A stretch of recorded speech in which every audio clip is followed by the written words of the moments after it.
dias para se manifestar sobre esse acordo individual. Se manifestar de que forma? Tornando isso uma negociação coletiva da categoria ou aceitando isso como um acordo individual. Se o sindicato não se manifestar nesses 10 dias, o que acontece? Entende-se como concordância tácita do sindicato a esse acordo. Porém, cuidado com a forma como vão comunicar os sindicatos. A maioria está fechada. E aí a gente vai comunicar como? Por meio eletrônico? Ok, pode ser. Só garantam que essa mensagem seja recebida. Confirmem o recebimento ou peçam que haja uma confirmação do recebimento dessa mensagem, para depois não poder ser alegada nulidade do teu acordo individual em razão dessa falta de comunicação ao sindicato. Como eu disse para vocês, é uma medida liminar, essa liminar pode cair a qualquer momento.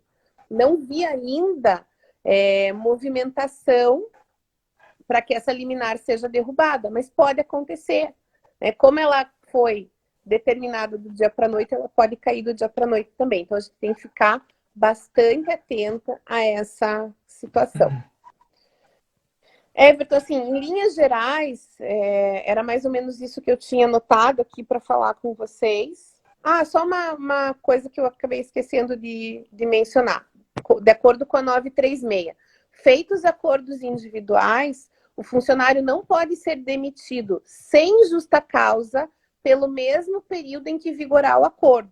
Então, por exemplo, se eu suspendi o contrato de trabalho de um funcionário meu por 2 meses, ele não pode ser demitido a partir do momento em que encerra essa suspensão pelos próximos 2 meses também. A lei deixou, a medida provisória, deixou bem claro, sem justa causa. O funcionário pode pedir demissão e ele pode ser desligado por justa causa, se for o caso. Legal. Bacana, Silvia. São várias considerações importantes, né? Eu queria destacar um dos comentários da Silvia aqui, que são assim, a gente não tem muito tempo para errar neste momento, né? Mas a gente também não tem tempo para planejar e nem para refletir demais sobre as nossas ações. Então a gente precisa buscar as informações, nos amparar e tomar decisões que sejam aí assertivas. Bom, vou começar Sim. com as perguntas aqui relacionadas à MP 934 sobre o calendário escolar. E aí a gente vem Tá, para a 936 em seguida. perfeito. Tem um comentário ali sobre os sábados letivos que a Cris levantou e a Jumaia complementou também. Se a gente poder, primeiro assim, se nós podemos fazer, do ponto de vista legal, se existiria algum impedimento para que a reposição fosse 1 hora por dia, pensando nas 800 horas, às vezes 30 minutos ou 1 hora a Tá. mais por dia. Se Uhum. o sábado pode ser letivo para a educação infantil. E aí uma que já tangencia com a 936, que a Angélica levantou, que é se é possível colocar os professores nessa 1 hora a mais por dia por conta da reposição, visto que normalmente o contrato de trabalho delas, quem trabalha um turno, né, é de 4 horas e meia. Então vamos lá. Deixa eu separar essa pergunta em alguns itens. A primeira questão do 1 dia, 1 hora por dia. Pode, sem problema nenhum. Qual é o cuidado? E aí eu já engato na resposta que também vai servir para o sábado e para essa 1 hora a mais por dia. Tá. Então, primeiro, vocês estão colocando os professores em férias, em período de recesso, ou as escolas estão formulando acordos de banco de horas? Se for formulado acordo de banco de horas, ok, 1 hora a mais, sábado letivo, eu vou compensando essas horas, não tem problema nenhum. Agora, Tá. se eu estou colocando os professores em recesso, e aí eu vou, na volta disso, aumentar 1 hora diária e aumentar dias e carga horária de trabalho desse professor, isso se enquadra como hora extraordinária. E aí a escola tem que pagar.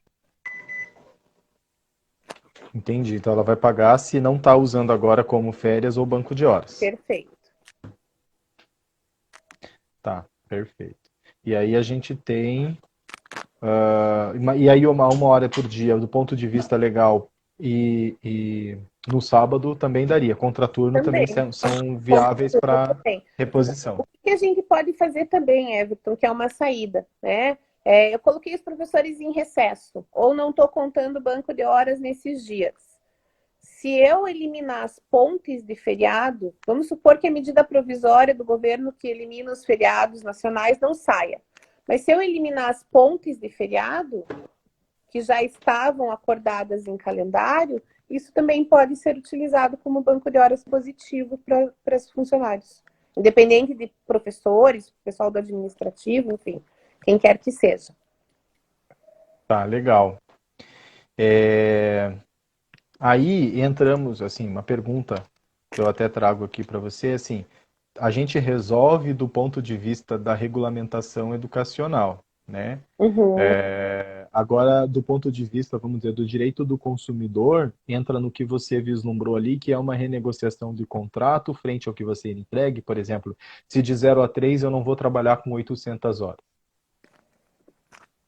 Você fala no contrato de prestação de serviços, né? Isto. E aí a gente tem que seguir exatamente o que o Ministério da Justiça, né, por meio daquela deliberação, determinou e que tem sido orientação dos PROCONs estaduais.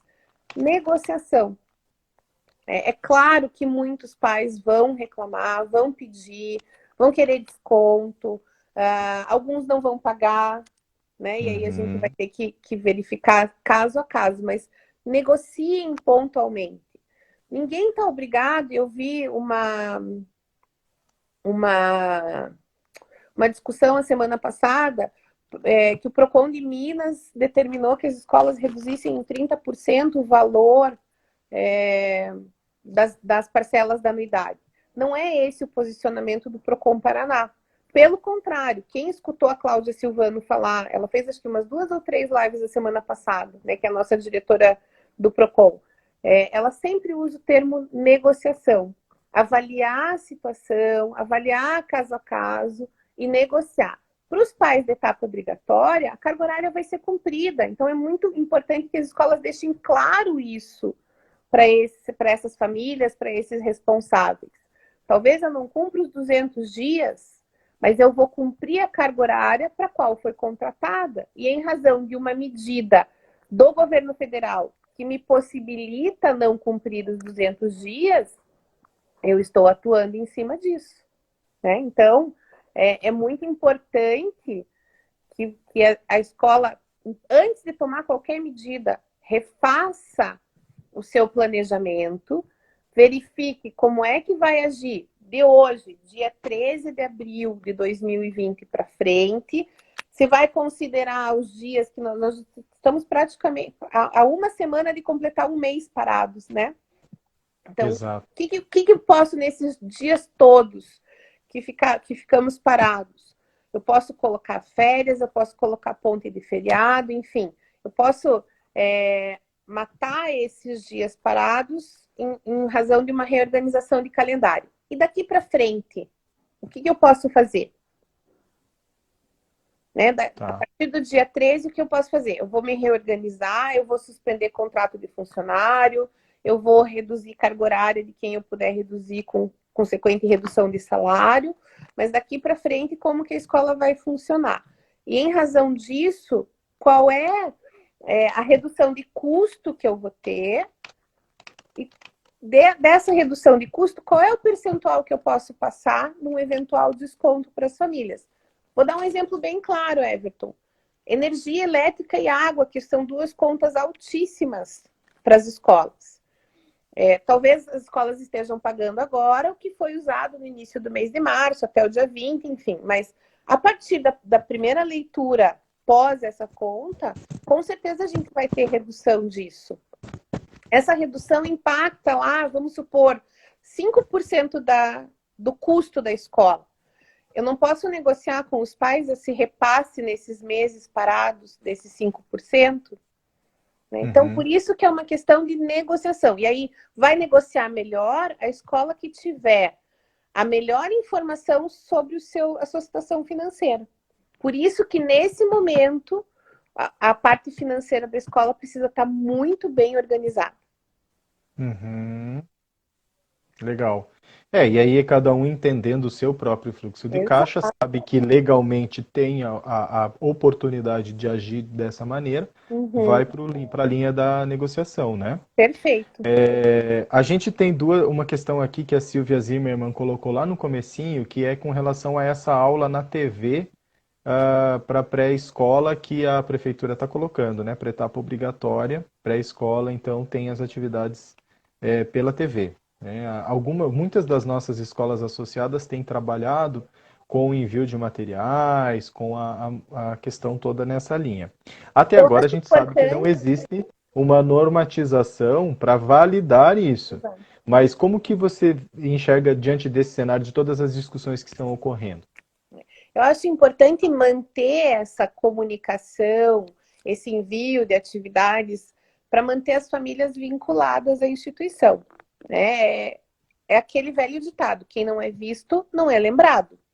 Então, Uhum. vai ter família dizendo: a escola do meu filho não mandou nada, então eu vou lá, eu vou cancelar esse contrato, daí quando voltar eu matriculo numa outra instituição, ou de repente até na mesma, mas nesse momento eles não estão fazendo nada pela minha família. Então, ainda que a escola esteja com as suas atividades presenciais suspensas, e que as atividades à distância para a educação infantil não tenham um valor de carga horária, é importante, sim, que a escola, de alguma maneira, se faça presente para manter o vínculo com o aluno e com essas famílias. E aí a gente vai voltar numa questão da dinâmica de trabalho da escola.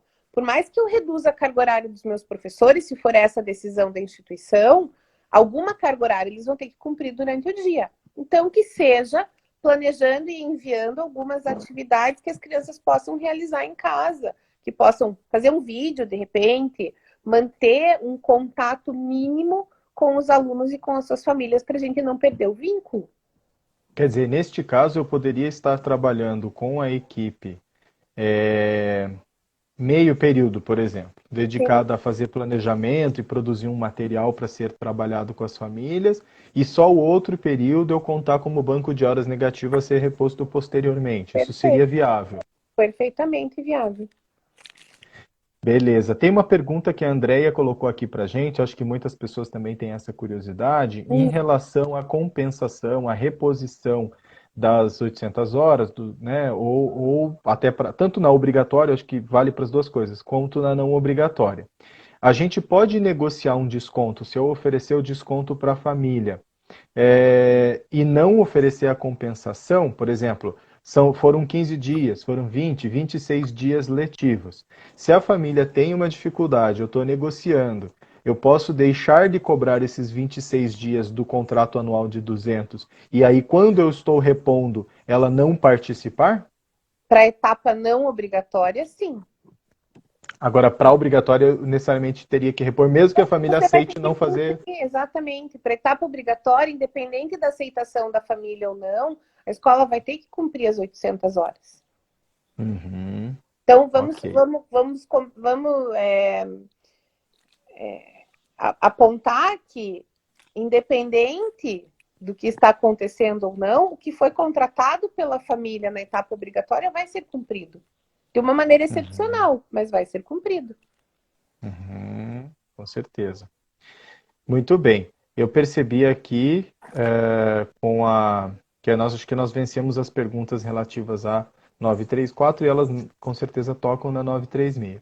Em relação às relações de trabalho, o que aparece para a gente?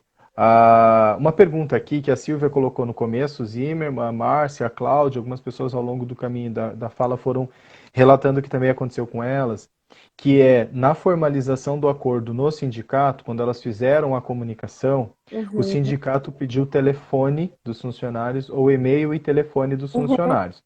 E a pergunta é: a gente deve Sim, informar? Esse é um procedimento sim, normal? sim. O que os sindicatos normalmente vão fazer? Vão entrar em contato com os funcionários para verificar se